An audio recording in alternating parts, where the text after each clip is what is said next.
first things we are thinking are mighty corruption because services are not efficient, services are opaque, services are reduced to nepotism.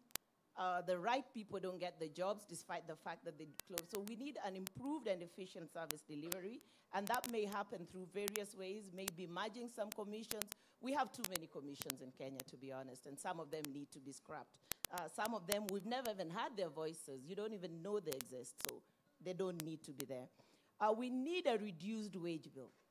We are overrepresented as a people, and we need to reduce that wage bill. And it's not just in the National Assembly or in the legislatures, but I think even in the top cadres of public service, I think sometimes we have too many employees sitting there doing a lot of nothing. How many of you have walked into a government office and you find people chatting and ignoring you? Yeah, because they are not adding value to the processes, and we need to reduce that wage bill. Probably set up Huduma centers to sort our problems and shut up down half of those offices. It could solve our problems, I don't know. An effective balance of gender, youth, and people living with disabilities. So far, we've not been able to engage the two-third gender principle, and it's just something that keeps going in circles and in circles and in circles, and the involvement of youth, people living with disabilities, and women in governance is cosmetic so far. It's just to say, oh yeah, we have a woman in there. Flower girls. We don't want to be flower girls. We want to be on the table making the decision. You know, for example, let's look at political parties. If you look at an organ of most political parties and you see them coming on TV making statements, how many women will you see in that gathering?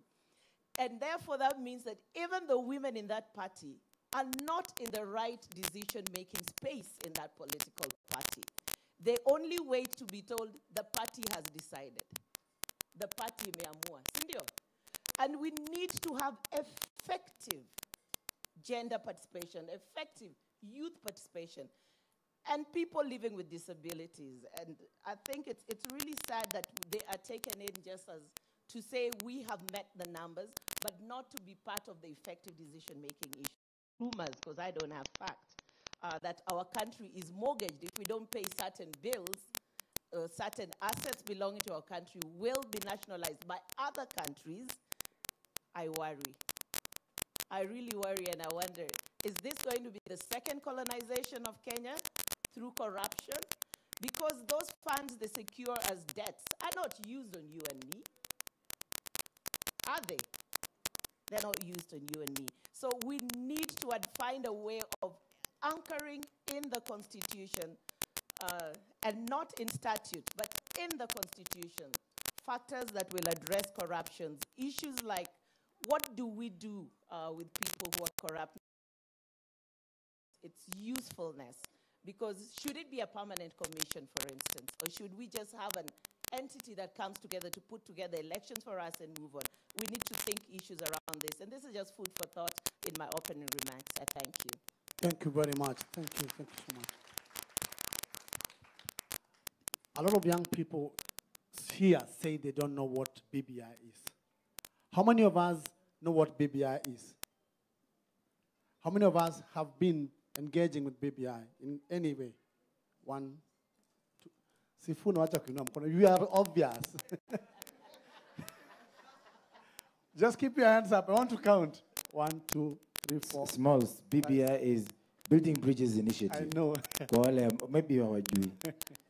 Okay. So, Madam Jennifer, maybe you can tell us how you've been engaging with the BBI, and what are we headed in the right direction in that particular process, and what needs to be done right? Okay. Yeah. Building Bridges Initiative. Today, it's interesting that you're raising that today, because exactly 1 year ago, today, is when the two principals shook hands, right? Exactly 1 year ago. So, and as my seniors have spoken before me and correctly elaborated the issues that have been presented in BBI, of course, it led to coming down of the situation in our electoral system, etc., etc.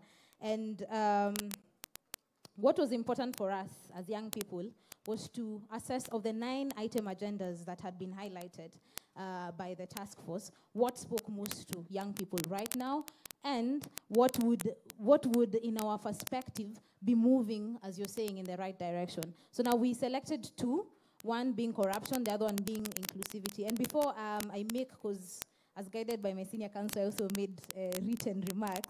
Before you do that, I'd like to recognize the winning team. So on the very first day of this PDF, we held an intervarsity debate.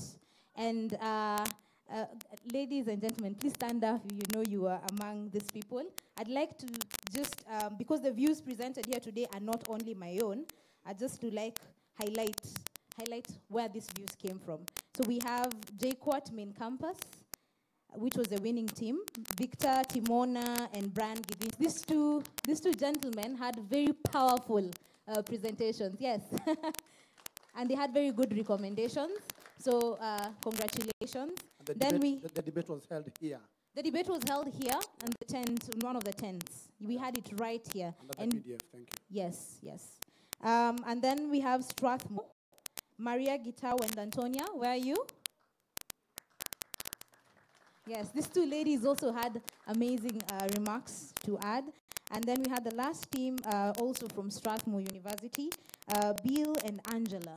Where are you? Yes, congratulations.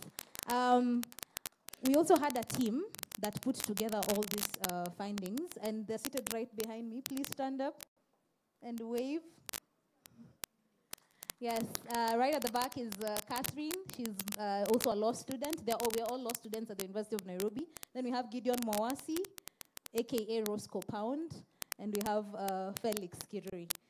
Okay, so the issue of corruption, I'll start with the issue of corruption. It's not new to Kenya.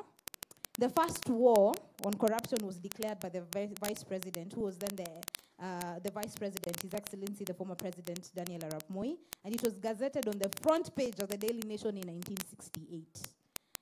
2018 later, we still have a whole billboard now. We don't have just one page, we have a whole billboard of corruption scandals. Now, the leaders of these countries over the years, including our very own top leaders, have been in this fight for decades, and you will agree with me that they have been, in every administration, there has been a war on corruption. Now, it is our view that we should be ashamed to be here today, very ashamed as Kenyans, to talk about corruption, to be talking about issues of inclusivity. This should have been the first things that we dealt with after independence. Now, our generation as young people should be talking about issues such as innovation, and we should be talking about issues such as climate change, manufacturing, etc. Now, if you do, as I've said, if you do a timeline of Kenya's history on corruption, you will see that every single administration had an agenda, a lead agenda of corruption, and every single one of them failed. Now, we're not sure about this particular administration because their term is not end yet, but as things are going, definitely it will be another fail.